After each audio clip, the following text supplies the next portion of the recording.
So there's absolutely no way I'm going to live up to Jeff's introduction. I'm going to disappoint you for the rest of this presentation. That's okay. But quick side note, this projector doesn't work as well as this projector. I've been spending a good part of the day trying to tweak my slides. There's a good chance you won't be able to see everything on here. I'm sorry, but I tried. Okay, I'm going to start off with the test. 17 years ago, something significant happened. Anyone know what that is? Oh, man. It's the gray, isn't it? That was 20 years ago. The hint is in the picture behind it. Yes. So 17 years ago, in a place in Utah called Snowbird, the Agile Manifesto was signed by 17 tech luminaries. And the birth, or the catalyst for the Agile movement was started then. And since then, developers have been profiting from being able to be able to collaborate well with the business, right? And that's what Agile has taught us. But there was something missing from the Agile movement, which most of us are, sorry, I'm getting ahead of myself. We learned things like Scrum. TDD was popularized by this movement. Same with continuous integration. These are the things that we as engineers and we as engineering teams have been doing or trying to do since then. But something was missing from that movement. There were people left out from that conversation. And they were the ops people. They weren't involved. And I'm sure if there's any security people here, it's okay. We won't judge you. I love security. Yes. They were also left out from the conversation. So I have a second test. Anyone know what happened 9 years ago? This one's harder. 10 deploys a day. Yes! Woo! John Allspaw and Paul Hammond gave this famous presentation at Velocity 2009 called 10 deploys a day, how dev and ops cooperation happened at Flickr. And many people will argue that there's different birthplaces of DevOps. I just like this one because it's just really cool to see like a presentation that creates a whole movement. In both cases, there were things that happened beforehand that contributed to this. XP happened before the Agile Manifesto. Of course, there were other events that happened before the DevOps movement. But I just really like this. And so since then, DevOps has been a thing. The Velocity conference used to be all about, was it performance? Web performance? Steve's been going since the dawn of time. Yeah. And it has since transformed to a web performance and a DevOps conference. And with the rise of DevOps, we all had to learn a whole bunch of other stuff. We had to learn about the cloud. We had to learn about microservices. We had to learn about this guy named Deming and Lean. Continuous delivery, like Jeff said. You have to read a whole book about it. Web scale was a thing, and we judged things that were not web scale. Containers, NoSQL, also because web scale. And you had to get good at telemetry and metrics. And so this was a lot for us to learn, but I'm sure most people are here saying, I want to learn and I want to get better at DevOps. And leaders in organizations, as we started rolling DevOps, probably imagined that a DevOps organization looks something like this. We have an orchestra. Maybe you can consider the violins in the orchestra the developers. CloudSec is the percussions. And everyone else is playing some other role. But the reality is engineers in a DevOps world probably feel more like this guy.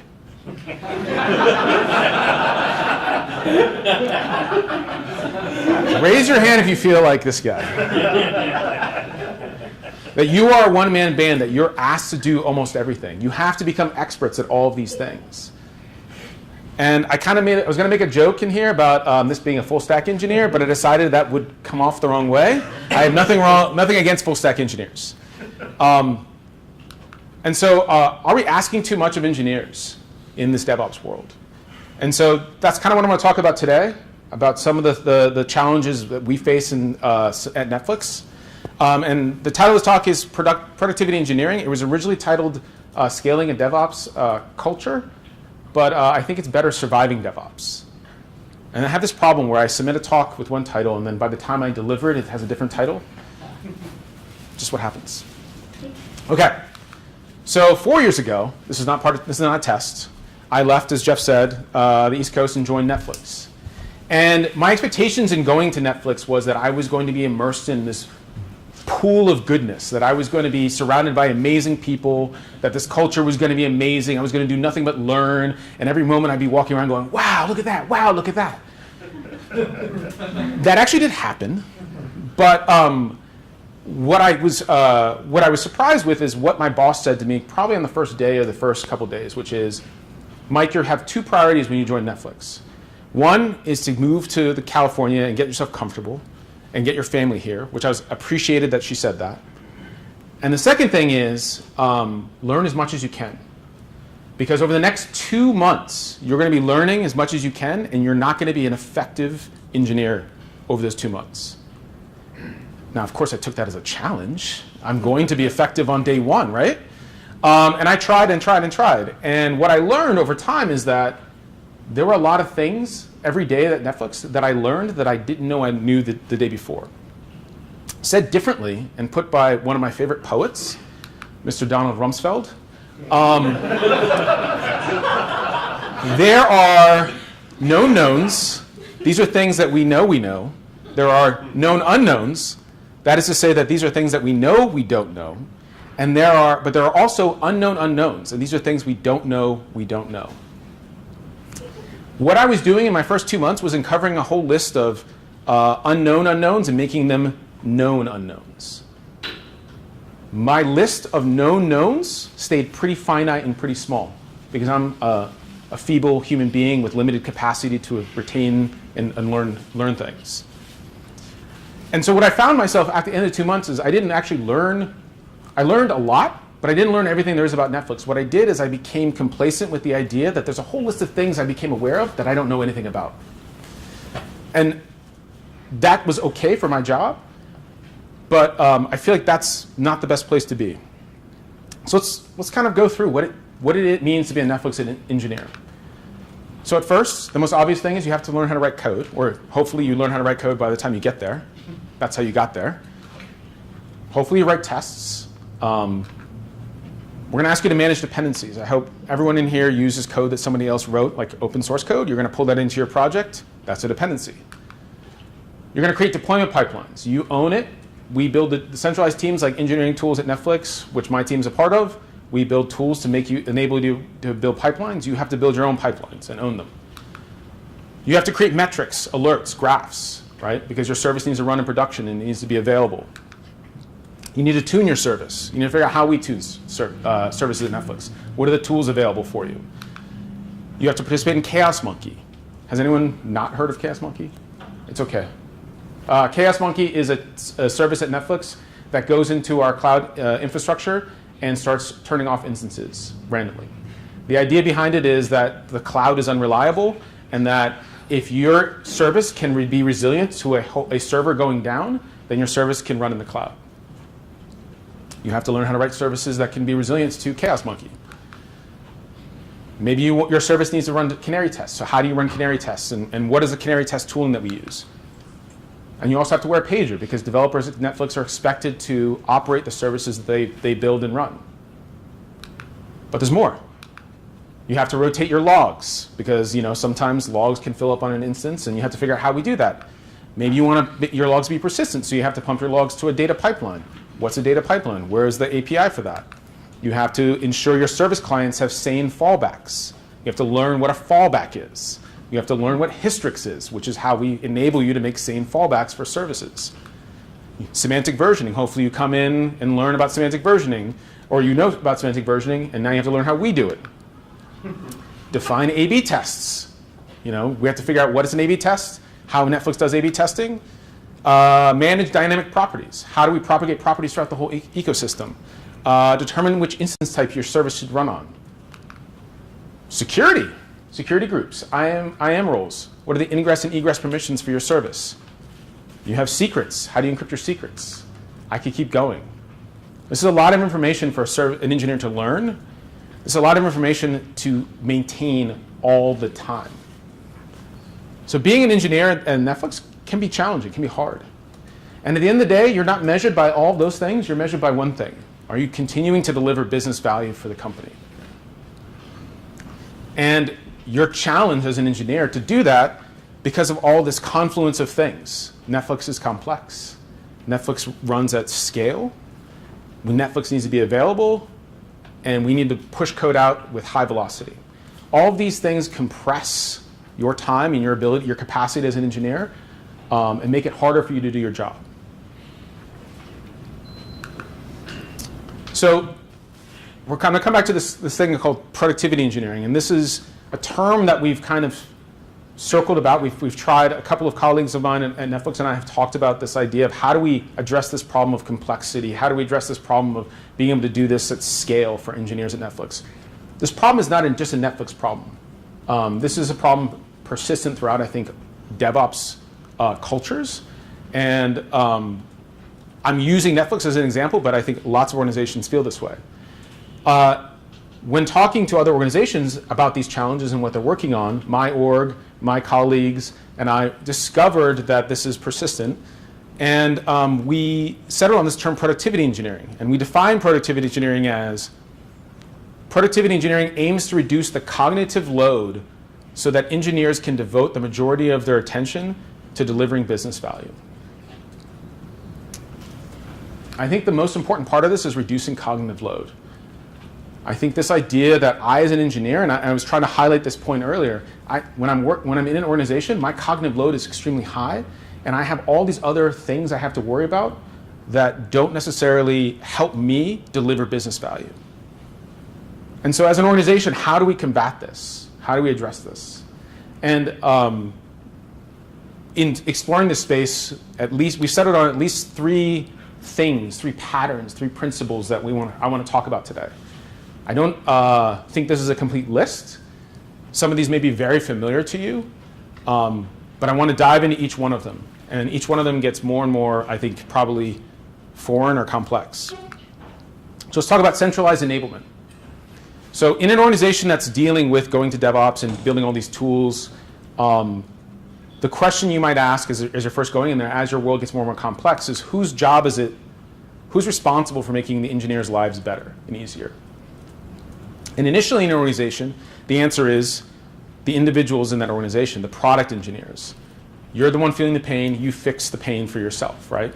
And if you've ever been in the position where your job is to write code on a service, and you're identifying all these problems, and the build is slow, these tests are slow, I need to do continuous integration, all these things, and you find yourself splitting your time, you're spread thin like peanut butter, right?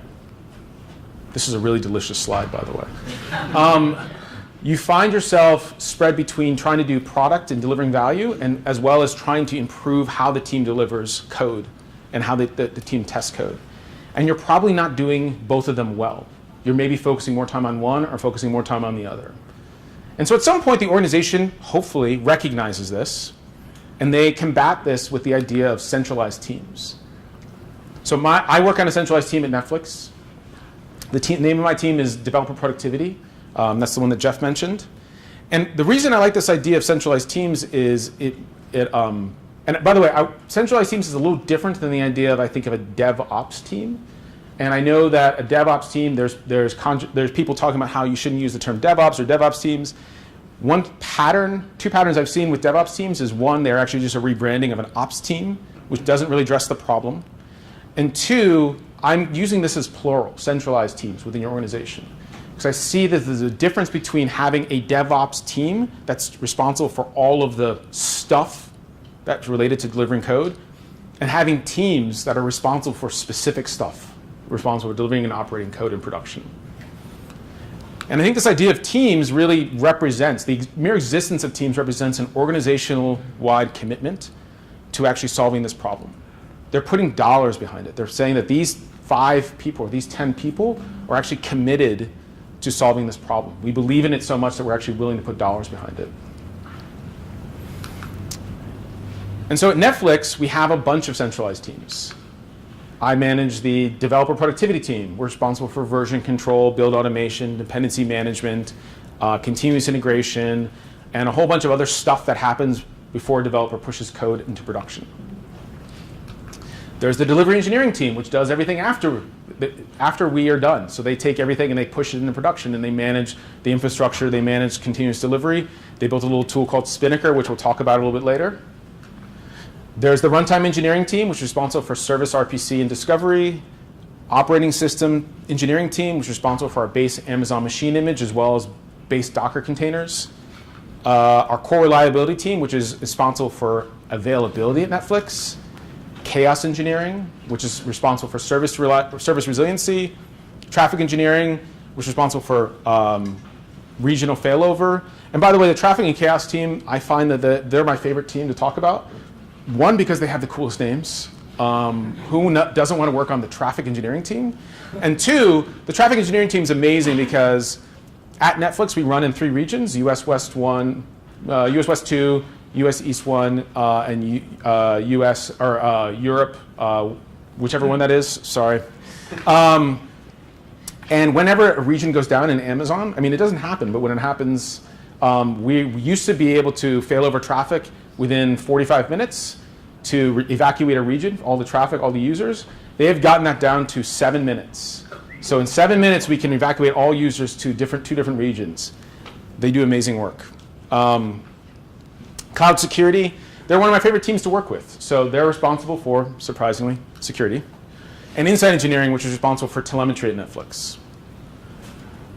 Now what I've highlighted here is on the right, and I'm sorry, they're harder to see over here, is not what tools these teams build, but what their focus is. What's the business value that they provide to the organization? Centralized teams at Netflix enable product teams. Centralized teams don't own your build. They don't own your metrics. You own the metrics as a products team. We build products to enable you and make that easier. I like to use the analogy of a bridge because it works very well with the idea of centralized teams. If you're trying to cross a river, a centralized team is responsible for the bridge that you can use to cross it. In the same way that a centralized team will build a bridge, they'll maintain the bridge, they'll provide maintenance, they'll paint nice little lines on it, and you are responsible for getting yourself across that river using the bridge. You can walk, you can ride a moped, you can ride a sports car, you can ride a bicycle, whatever you want to. So you still have some autonomy and flexibility getting across the bridge, but the contract is we maintain that bridge. I like this picture too because it shows exactly what happens in centralized teams. Often you're going to be maintaining one bridge and building another one to support the growth of the organization. I think what's also important to note about centralized teams is that they don't support everyone in your organization. I tend to think of our team as supporting that middle 80% of the company. And that number is arbitrary. I don't know what the exact number is. But the way I like to think about it is there are teams at Netflix, potential customers of mine, that want to move faster than I want to move. They want to adopt the new, latest and greatest thing. And so they move at that speed, and it's not that I say allow them. I communicate with them, and I want to learn what they learn from their experiments of going faster than we can. On the flip side, on the other end of that, there's also teams that move much slower than we want to, the laggards. When we actually deprecate something and move off of it, a library, a tool, whatever, and they say we still want to use it, there's a great conversation that happens that says you have an option. You can either get off this tool and move to the new tool, or you can now own the tool. And you will see that conversation going both ways at Netflix. A lot of the way centralized teams work, and effectively with our product teams, is around the concept of freedom and responsibility. I'm going to skip this if everyone has read the Netflix culture deck and seen this. No one? Okay. So Netflix's culture is centered around freedom and responsibility, which means that everyone at Netflix, we're essentially a high trust culture. And this idea that I'm going to give you a lot of freedom and you're going to be responsible for all the freedom you have is very key. The way I like to put it, though, for people who are new to Netflix and they only hear the left side of that statement, which is freedom, is those with responsibility should have the freedom. And I think this is actually a much better framing for the statement of freedom and responsibility. Centralized teams are responsible. My team is responsible for version control. My team is responsible for the build infrastructure. So we're the ones who have the freedom to choose how that infrastructure works. Now, there's a tension there, which means that my customers are going to give me feedback when my solution is not working for them. And also the tension is around freedom and responsibility, meaning that if I'm providing a solution that they don't like, they have, and they want more freedom to choose a different solution, what they can do is they can take their freedom and take on more responsibility and maintain their own solution. And there are teams at Netflix, those moving forward ahead of us, and the laggards, as well as other teams that decide that they want to take on, they're willing to take on more responsibility so they can have more freedom. A great example is a team at Netflix was decided to build a solution in Scala. Very few teams at Netflix use Scala, but there are some. And they also wanted to use SBT. Jeff talked about Nebula being a build tool that we support, which is a Gradle-based build tool. They didn't want to use Gradle. The conversation wasn't, no, you can't use SBT. The conversation was, you can use SBT if you want. We won't touch your builds. And here's what you have to do as an output of your builds. And they were willing to take that step. They maintain their own builds, and we don't do anything with them. So centralized teams, I think, are a necessary step in helping reduce, the growth of tooling and problems in your organization. But I think they're probably a step that most organizations have already taken. The next one would be platforms. And with platforms, you're probably familiar with the term platform, and it's probably used a lot. I'm going to compare it a little bit to tools. And there are several differences between platforms and tools. Everyone at Netflix can build tools, and they do. And it's not discouraged, it's encouraged. I'm going to write a script, that's a tool. I'm going to create a form on a piece of paper, that's a tool. A platform is something that's a little more comprehensive and can be used by numerous people at Netflix and can actually serve a broader purpose and can be very extensible to a lot of different needs. I think it's important I'll go through an example of this. So Netflix traditionally has always been a Java shop, and our services have grown up in Java, in the cloud, and using NoSQL tools like Cassandra. Along with that Java shop, all of our tooling grew up alongside with that, with the assumption that we're running in Java and in the cloud. So the build automation tool, I mentioned Nebula, is built around the concept that we're going to build Java projects. Our deployment tooling actually is pretty agnostic as far as Java goes. But the RPC tooling was written in Java for Java projects only, right? And you see this list going on and on. Everything was written with the assumption that you have Java. And so what we have here on the right is this beautiful stack of capabilities that Netflix has for the Java space. We often refer to this as our paved road. The idea behind the paved road is that centralized teams provide tooling along this paved road. And then if you're interested in doing something different than the paved road, you're more than welcome to. But if you stay on the road, if you use our tools and you follow kind of the best practices and guidelines around those tools, you'll get first-class support from centralized teams. If you go off the paved road, that's not a no. We're kind of interested in why you want to choose something different. But that's an opportunity for us to have a conversation. But then you're also taking on more responsibility and you're on your own. So at Netflix, we found over time that there was a lot of teams that decided to go off the paved road, in particular off of Java. And we saw patterns, we saw a growth in languages like Node.js. We saw a growth in languages of Python. Surprisingly, we saw a growth in things like Rails. In very niche pockets of the company for very different business needs than our streaming service. But all of these grew up and evolved at Netflix. And our initial response as a centralized team was, that's great. Glad you guys are trying something cool. But we can't support you, and the only way we can support you is that stack on the left. At some point, for each of these platforms, these languages, each of them reached what we call a tipping point, which is a point by which either it's a size, just a sheer volume of projects, the sheer number of developers, or the importance of the platform being built. In the case of Node.js, we saw that a major part of our edge infrastructure was migrating to containers and Node.js, and we realized that we couldn't just tell them to use Gradle, because one of the worst things you can do, I think, is to tell a JavaScript engineer that you have to use Java. I tried. It was really hard. And same with Rails. As Netflix grows into content, and we become a bigger distributor and owner of our own content, we want to also apply the lessons we learned of doing DVD and streaming, which is building great tools to help us grow. And the tool we chose to build our studio and our tooling in our studio to help us build new shows was Ruby on Rails. Very different need, not the same scale. We want to iterate faster. So as each of these projects, these languages hit a tipping point, we decided we had to invest. And it gave us an opportunity to go back and say the tool that we had built, which was Nebula, does not serve the purpose of the whole team or the whole company. And so we decided we wanted to start over again, and we built a tool called Newt. First off, Newt has the most adorable logo.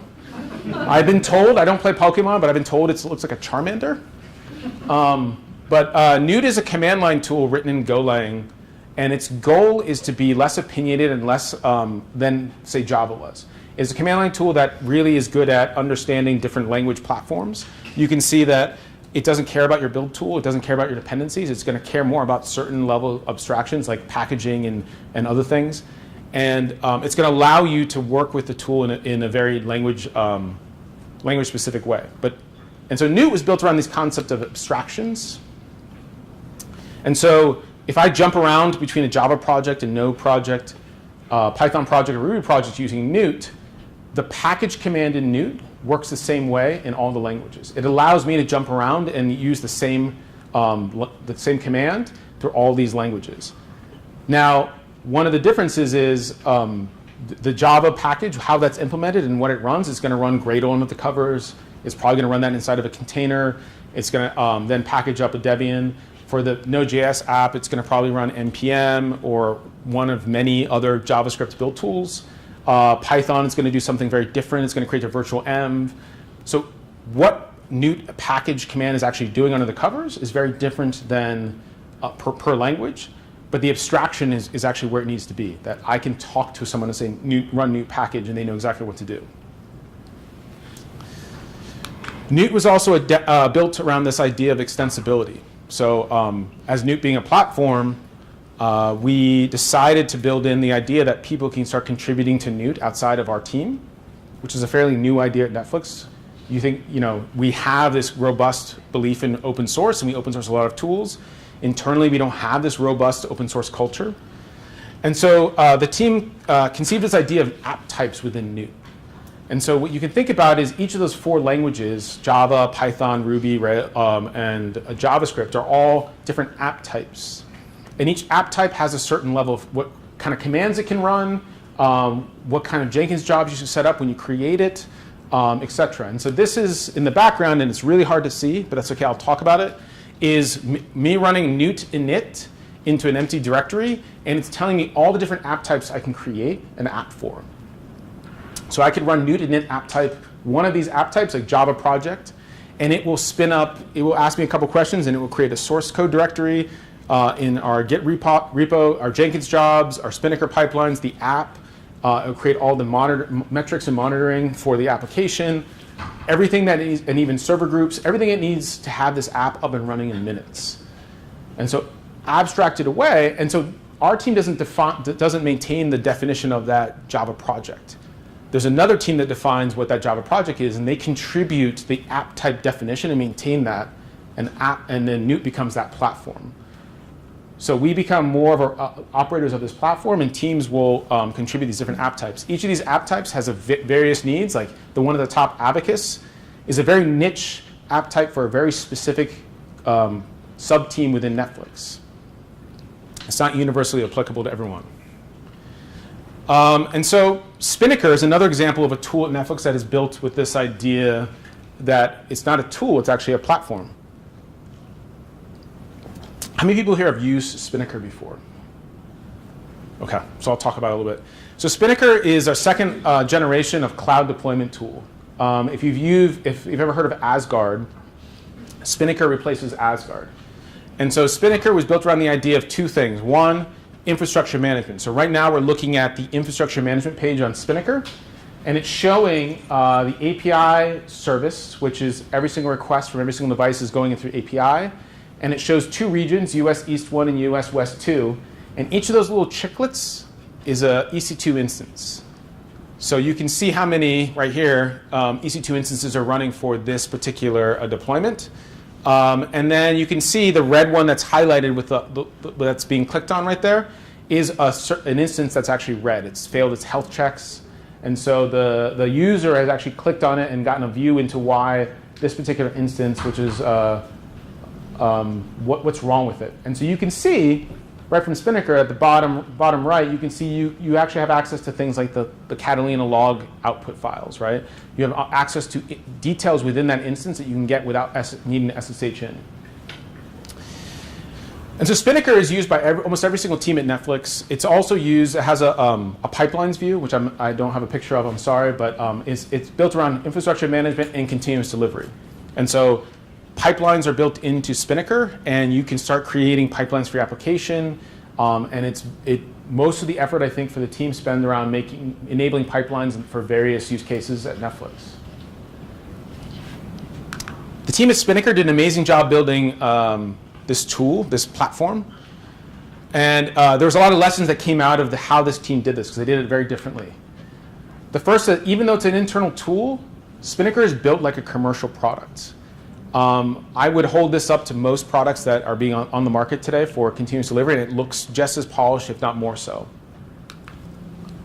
The team paid a heavy focus on design and user experience, and they spent a lot of time designing the UX and making sure that the flows were great. Spinnaker also focuses on APIs as well as UI. So one of the lessons that Netflix has learned is that you don't know what your customers are going to do with your data. So if you're going to build a service around a UI, you're making a lot of assumptions and you're restraining kind of what a user can do. If you create APIs, then people can start using your data for a whole bunch of stuff. And so what they've done is they've enabled a whole bunch of developers at Netflix to automate their deployments rather than just having to just click on the UI. The extensibility is built in, and this was kind of key. I mentioned that Netflix was really bought into this idea of the cloud, and in particular AWS. We've been on AWS. We're very committed to AWS, despite any rumors you hear. So it's very easy to think that the team building the cloud deployment platform can just safely assume that AWS and hard code that all over the place, but they didn't. And early on, and I'm not even sure the reason for the story, they started talking to the Google team, the Google Cloud team, and they started contributing code into Spinnaker. And when Spinnaker was open sourced, it was open sourced as a platform that ran both on AWS and Google Cloud. Because of this extensibility, not only did the Netflix Spinnaker team benefit from Google's contribution, but now you as an open source user of Spinnaker can benefit from its contribution as well. Since then, it now supports, I think Microsoft has built in support for Azure, Pivotal has added support for Cloud Foundry, and other platforms support is being added. And this idea of abstraction is also built into Spinnaker. So I'll touch on this a little bit later, but that Spinnaker allows you to access not only just information about your cloud product, but other teams at Netflix that are building things. Like you go back to the chaos engineering team, they're building a new version of, they're building a new tool called CHAP, and this is a chaos automation platform. They have integrated the user experience in CHAP into Spinnaker. They didn't even build their own. And so you see this pattern changing at Netflix where teams are actually leaning less on building their own UI and more on which platforms can I go ahead and integrate with, because that's where all the eyes are and that's where people already are, and starting to get a much more cohesive experience. Now there's a danger there, which and we talk about this a lot, which is Spinnaker could become the kitchen sink. But that's something that, because we're looking out for it, we're monitoring for that. And there's no motivation, incentive for the Spinnaker team to be the one tool that rules them all, which is also, I think, as a culture, that's very important. And so I kind of touch on this, but I think it's important to note that one of the differences that the Spinnaker team went down is they treated Spinnaker like a product.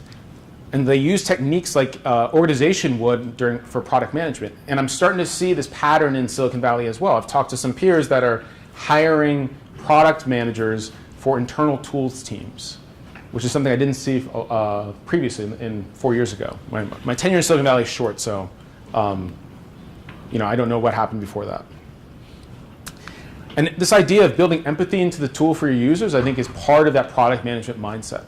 So the team spent a lot of time trying to understand what are the pain points. I spent a lot of time talking earlier about the pain of cognitive load. I think this is extremely important for building a centralized tool. So in this case, the users are the engineers, right? Absolutely, yeah. I think that's why it's notable, because The users of Spinnaker are engineers, and there's a lot of they're paying a lot of attention to building a beautiful product that has a great user experience, which normally you only see that kind of attention paid on products that will actually turn into something that you sell. And this is not something we're trying to sell.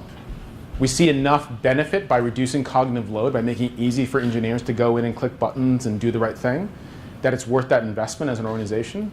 And so I think that's notable. So the last thing I want to talk about is developer experience.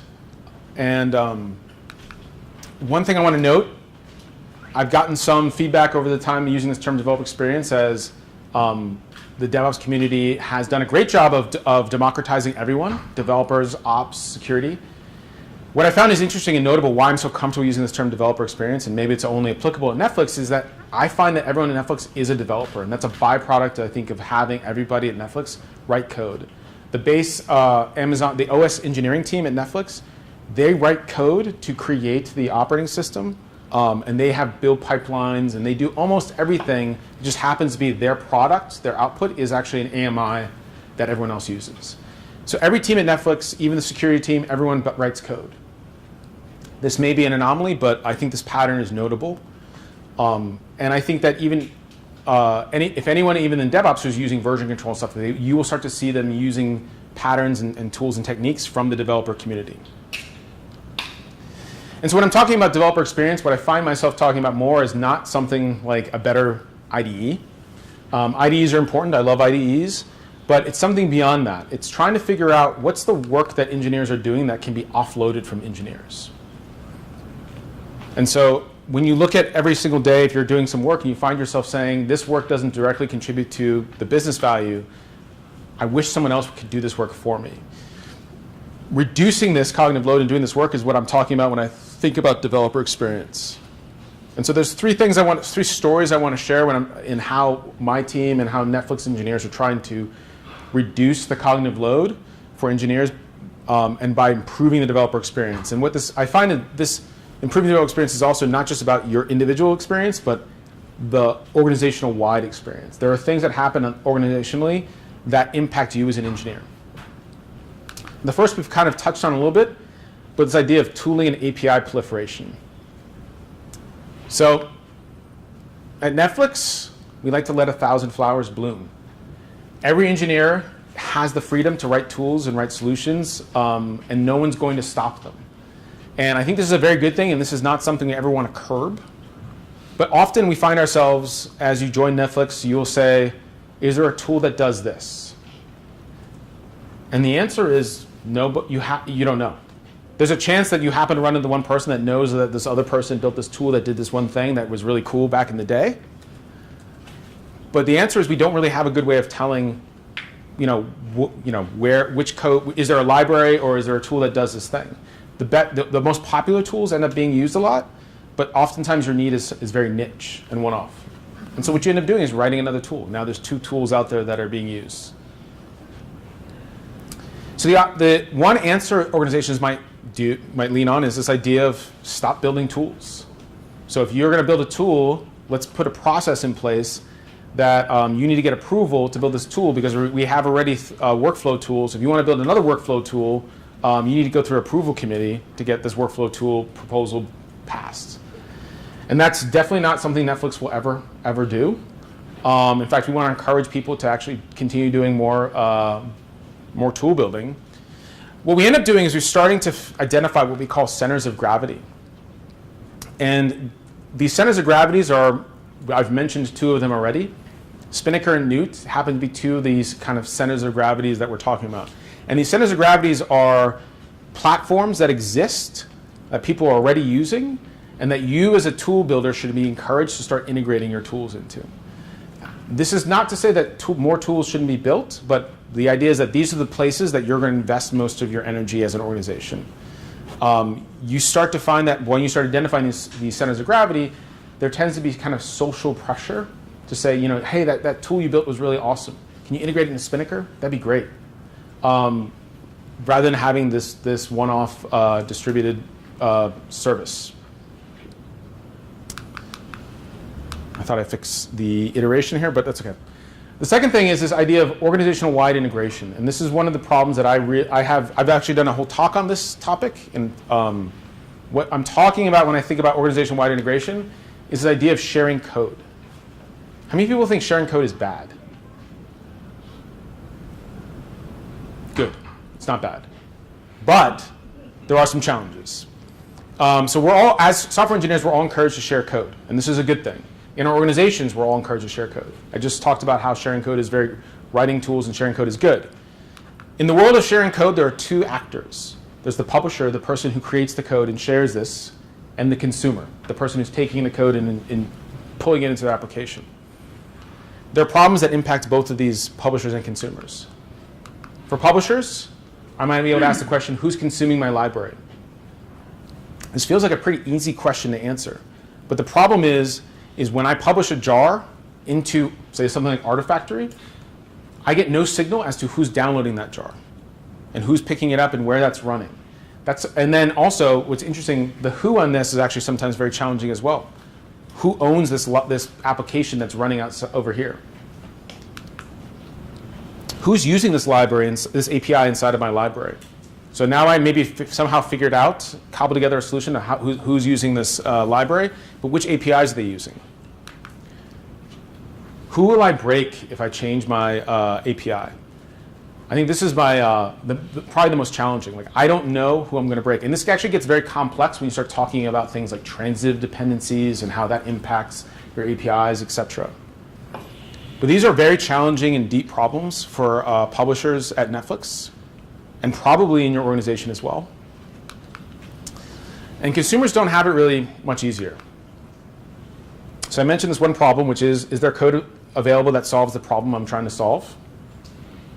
It's really hard to solve that problem. Which versions of this library is safe? Probably have a grammar error there, but the point I'm trying to make is someone's releasing a library, and maybe they're releasing once a version every week, and maybe they're doing an amazing job at semantic versioning. But is the 3.62 version better than the 4.1 version? Maybe. Maybe the 4.1 version isn't production ready. Semantic versioning isn't a good enough tool to allow us to make that determination. I think my view on semantic versioning is it's as good as the moment when somebody released that code, because something happens after that. It's my expectation of what I think this version should be. But if there's a security vulnerability, that semantic version now is out the window. So there's not really an easy way for me to figure out which one I should be consuming. Why did I get this particular version? This one speaks a lot to dependency resolution, conflict resolution inside of almost every single dependency tool that you use, whether it's for the OS, whether it's for your Java build, whether it's what's the Ruby one? I heard Bundler, yeah, or gems, yes.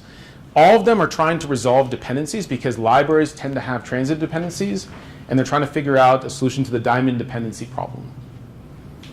And often they choose a solution that is, for lack of a better term, confounding to the user. How often should I get the latest version? So if I've chosen, going back to the previous two questions, which version of the library is safe, I want to ask the question, how often should I get the latest version? Because I don't know which one, how often the team releases, and how do I get that signal? So to answer these questions at Netflix, we tried to solve some of these problems. So we built some tools. We built a tool that determined ownerships of Git repos. It turned out this was easy until it became hard. So it was a fun hack day project for me. This is probably the only time you could hear a manager, or at least me as a manager, taking credit for a solution. I decided, let's just figure this out by Git commits. Go through the commits, attribute each commit to the manager at the time because we had no database for teams, but manager seemed like a good proxy for a team. And I could then attribute, with degrading over time, how each commit, which manager should get attributed to. That's really tricky to say. The point being is that this system could go through all the commit history of every single project and say, I think this is the team that owns this. The problem was it was only good for like 80% of the time, and so that 20% became the one we had to solve. And so it's actually a little more complex, but you want to use that implicit signal to actually drive explicit ownership decisions by teams. So we built another tool to understand the dependency graph. Going back to the problem of who's using my library, we built a tool, and we probably built it like 3 or 4 times because this is a challenging computer science problem of trying to figure out everything that's in Artifactory and all the different manifests that have been published, who actually is depending on which version of what at any given time, with some timeliness to that answer. We built another tool to lock resolve dependencies. This is something that's been in existence in some other languages. You mentioned Bundler. Bundler does this. I think NPM does this. We were surprised to find that there was nothing in Java, so we built it. And it was nice to be able to say that I resolved this graph. This graph works, and I'm going to stick with this, and then I'll update this later. And then we built a tool to test downstream consumers. So building all those things above allowed us to build this last thing, which was I, as a publisher, want to know when I publish a new library, tell me who I'm going to break. And so now we could do this almost programmatically. We could just get a signal back from the system after I publish a new version of my library. And I intentionally use the word tool here because after all this was built, we started rebuilding it after we learned all these lessons iteratively over time, over the course of years, and trying now to rebuild this into a platform. So the building and the rebuilding happens all the time for our team. And so the third story I'm going to share is this idea around change engineering. And what I mean by change engineering is this idea of I want to move the company from state A to state B. It's a very vague statement, but it's a very common thing. At Netflix, we had a lot of change going on since I've joined. We had a fun campaign to upgrade from Java 6 to Java 7. We migrated from CentOS to Ubuntu.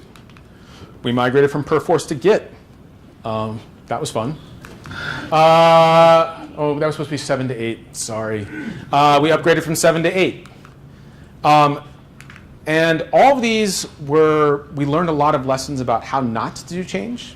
I would say these were all formative experiences for me in particular, because we learned lessons about things like communication. How do you communicate to the whole company? The first lesson there is don't communicate to the whole company because they don't want to hear from you. Only the people that need to make the change should be the ones that hear from you.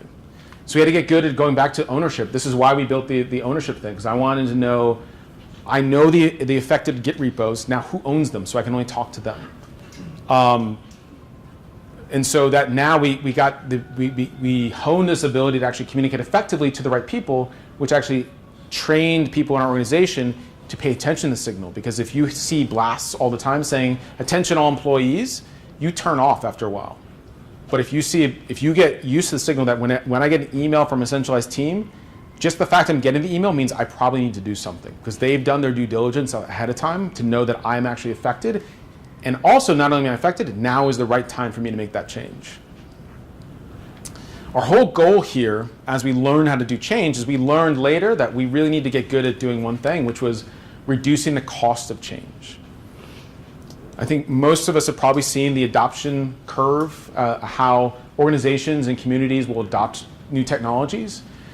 You can definitely map the adoption curve at Netflix as these changes rolled out. If you go back to this, I can tell you exactly which teams on every single one of these were the ones that said we're the last ones to go over the line and we're very comfortable with this.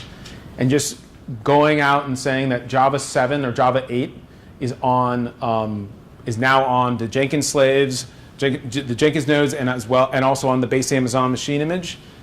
Those teams jumped on it before it was even production ready. And so you have teams that have a natural tolerance for innovation. And so when we started studying this, we wanted to understand why is it that some teams don't go faster? And it's really the cost of change, which is the challenge. And so we started doing things what we call change campaigns. And so this idea around a change campaign is actually you want to roll out a change, you want to make it, you want to start communicating better. I started mentioning this, we started building a tool to manage a change campaign.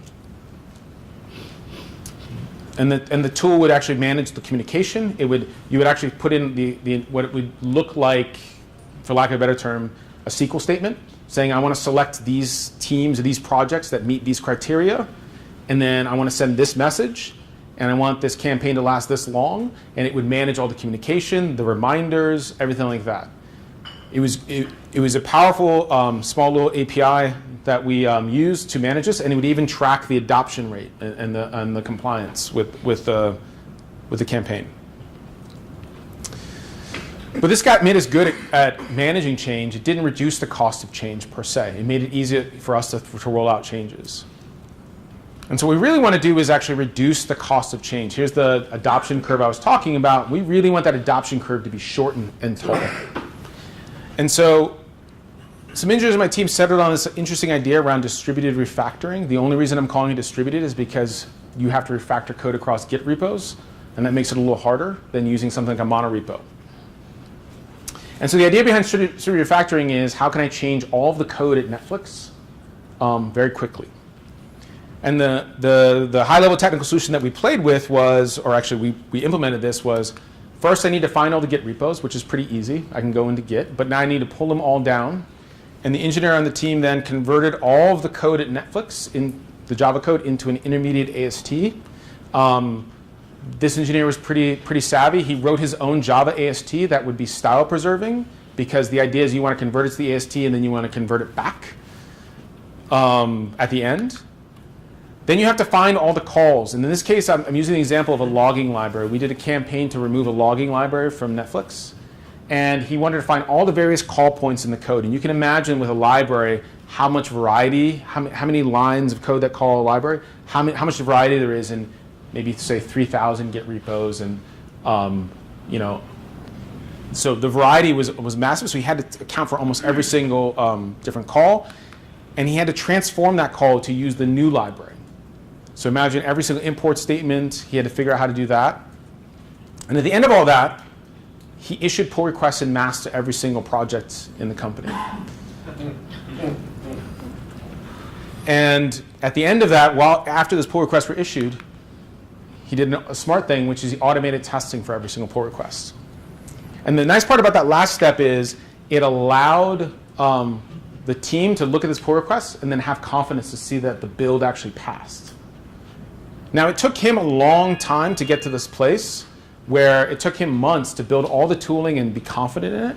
But if one engineer, it takes you 3 months to actually build all this tooling to get to a place where you can refactor the whole code base for every single project in the company, it's probably worth that effort. So this idea around distributed refactoring is something we will continue to lean on. We built different variations on the solution into our code base. Another example that you could probably play with is in Nebula. There's a tool called Gradle-Lint. Gradle-Lint is a plugin that we started off building. It's actually the predecessor to this idea. But what it does is it scans your Git repo and looks for rules, violations. Sorry, scans your Gradle build file and looks for violations of your Gradle build from what we think is standard. What we found is that we can actually do a lot of refactoring in that Gradle build as well. So you could run, at the end of your build, it says, these are the warnings. And then you could run fix Gradle-Lint, and it will just fix your Gradle build for you, which allows people in one command and high confidence to actually update their changes rather than just saying, warning, you have to go look up this doc and do it yourself. This idea of reducing change is key. So when we talk about productivity engineering, centralized enablement is key. Look for centralized teams. Focus on building platforms that are abstract and extensible. And then really try to address the developer experience, not just on an IDE, but across the whole organization. Think about all that organization-wide cognitive load. And so that's it. Any questions?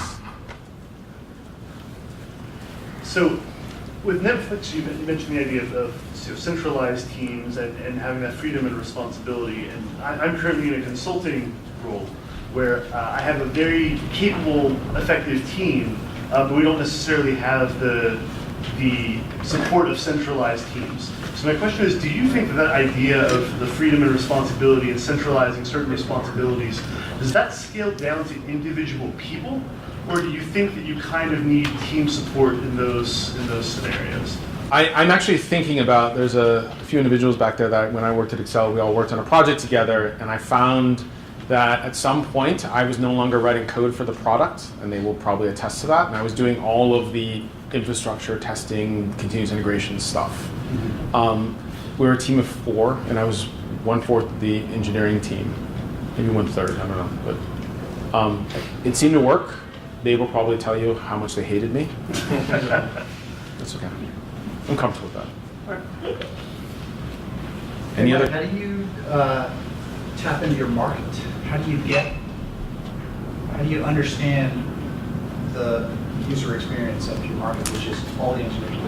Yeah, that's a hard one. So the cognitive load, there is a disconnect between what we experience and what our customers experience. And so there's no easy way to do this. We've done a couple of things. One of the things I thought was most valuable was we provide a suite of tools. We expect our users to use these tools in certain ways.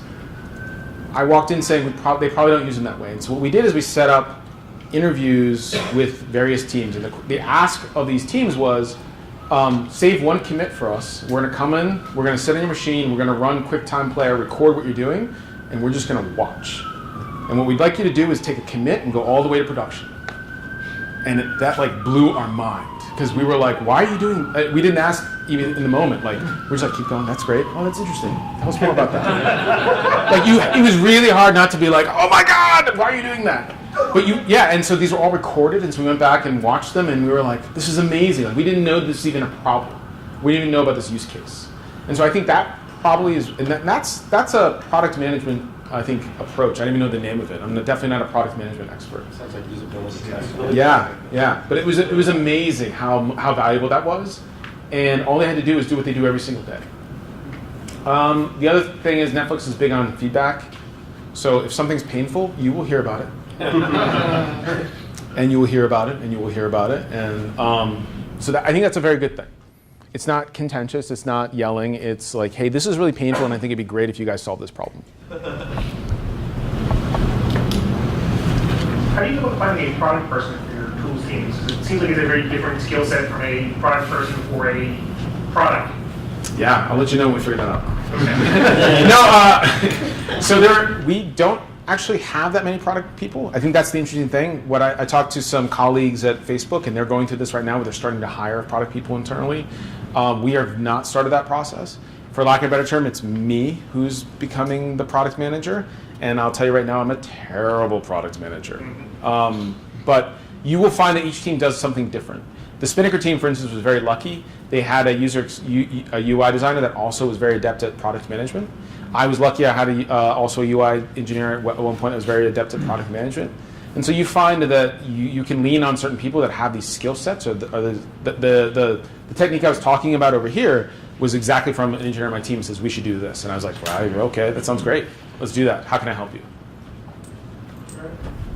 I mean, all things considered, don't you think for your product person, they should have a background in engineering in order to understand developers and users? I don't know. I don't know if I can say yes or no. I think I've seen other organizations that violate that rule and are probably pretty successful. So I don't know. You could be right. You could be. You could be wrong. I don't know. Let me make it awkward for you. So, that's my guy. Years ago, we sat down. We were talking about building tools versus tools that are already there. We had a long conversation. Went on a coffee walk. Talked about it 100 times. You were adamant. We shouldn't always build tools. Yes. But the Netflix way. No, it's not. Tell us. No. So, okay, I know what you're going to say. Please finish your question, Steve. No. So, what is your thoughts though on building tools? Because, I mean, I remember our conversation. It was about you guys should be abandoning building tools and just commit to open source projects. Yeah. If someone's already got a great idea, just make pull requests on existing stuff. Stop wasting your time building stuff that's not core to your business. So, where's your thinking these days? Yeah, so I think it's a challenging decision of build versus buy, right? That's what you're talking about. Yeah. So my stance right now is actually there's a guy, Simon Wardley, who talks about this. He has a great presentation, a few presentations from OSCON about the idea of using a build versus buy and when you should do those things. It's really deep, and I can't really get into too much of that, but I think that my team has a healthy balance between build versus buy. In fact, I would argue that Netflix leans on the buy more than the build. If you think about the fact that we don't run our own data center, that we buy a data center from AWS, we are very comfortable saying, that's their expertise, that's not core to our business, we will buy that expertise. My team, version control system, we did not write our own version control system. We are using Atlassian Stash, we're using Jira, we're using Jenkins, we're using Artifactor. All of those things work well and scale. They are, sure, not perfect, and they don't always work. But what we find ourselves doing is solving problems with code where others' solutions aren't in the market. And the first place my team will look is actually what's available and can it work for us. With something that's available either open source or a product that we can buy. And so most of the stuff we talk about writing is actually, there's nothing out there that would do the job. Now, we also will rewrite something when we found that every solution out there doesn't solve other problems, other illities, right? Availability, reliability, scalability, or, which is often the case with products, is they are built for everyone here, and at some point you need something built for your organization. But you don't necessarily need to start there. So my view may have changed since the days when you and I had our long coffee walks, but that happens. Yeah. If Netflix is choosing to build platforms and that's sort of evolving over time, you mentioned centers of gravity, is there anybody looking out for like when you need to eventually escape that center of gravity? Like if the thinking changes and you need to adapt away from that platform, or is the idea that you think that then another platform would organically grow over time? Yeah, so when I was talking about freedom and responsibility, I think that's where it comes into play. I like to think about like my products, I hope are the best ones out there, but I think what ends up happening because my customers actually do have a choice, it's a choice with a cost, but they have a choice to go off and build their own thing or use somebody else's. What ends up happening is it's almost like this free market economy is created inside, and I actually have some economic pressure to make sure that I'm making my customers happy and I'm giving them a product that's at low cost, which in this case might be cognitive load or productivity, because otherwise they'll run away. And so there is a little pressure there to make my customers happy. I know Netflix is growing very fast, so maybe it's not a big problem, but how do you prevent over-engineering? Like doing stuff way beyond what's required, and how do you kind of guard against it? So one is our hiring practice. So I'm going to be careful of saying that senior engineers don't over-engineer because that's not necessarily the case, but generally speaking, when we hire people, we only hire senior software engineers, which is a little unique, and we look for maturity and people who are pragmatic as well as they can do their job. And I think that we then, after that, I would argue for a large part we allow it because we don't constrain engineering. So if you're on a team and your team's responsible for building service X that does something, as long as that service does that something, I as your consumer, as someone calling their service, I kind of don't care what the internals look like. Who cares are all the other teams, all the other members of your team that have to maintain that with you. And there's no such thing as an architect at Netflix. So it's not an individual making decisions, it's the team making the decision. And so you have this culture of feedback, you have this culture of no brilliant jerks. And so what ends up happening is you have everyone who's really good at collaborating and coming to decisions that work best for the team. And so then you don't have to like constrain this because you've created this nice environment where everyone can just work well together. And it happens, but it happens in a very localized and low-cost way. All right, we'll take one more question. Yeah, just one question. How do you measure success of your team? Like, I know you're making things better, but like, how can you kind of, quantify that? Yeah, so I would say that there's the one answer and then there's the secondary answer. So if I build a new tool, like Mute is a great example. How can I measure success of Mute? The actually number one metric we use because of this free market economy is adoption. If everyone's using it, then it's probably successful because at the end of the day, they have a choice. Now, with Spinnaker, it's interesting because the Spinnaker team measured adoption from the day they started Spinnaker until it became kind of 100%. So now they have to think about adoption is no longer a valid metric unless it goes down, which then becomes a valid metric again. What else is it? And it's probably, what do your customers care about? And so what we do now is we do a lot of employee surveys, we do town halls, we ask people what's the most important thing for this service and this tool. And this bigger team is finding out like reliability is extremely important for their customers. It's not necessarily features, what they thought. And so since this service is now ubiquitous within the organization, they now have to focus on reliability. They've even gotten to the point where they're starting to change who they hire into their organization.